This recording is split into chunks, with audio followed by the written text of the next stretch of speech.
основная моя задача – это собрать все орнаменты регионов нашего прекрасного Таджикистана, потому что каждый регион отличается именно узорами, орнаментами, там цветовая гамма, везде она разная. И поэтому мы создали рабочую группу, которые из моих помощников и людей, которые мне помогали. Мы ездили по регионам, мы искали исторические костюмы, мы их покупали, где-то мы их фотографировали. Исходя от этого, мы начали создавать именно те же исторические костюмы, чтобы они не исчезли.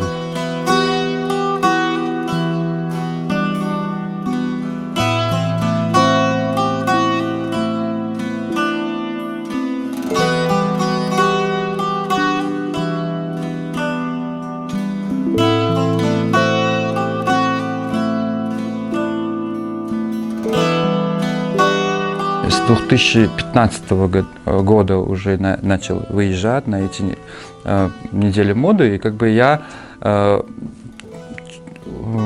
набираю вот опыт, и, конечно же, приходится знакомиться со всеми дизайнерами, их работами, и где-то что-то мы как бы создаем совместно с другими дизайнерами, которые из других регионов.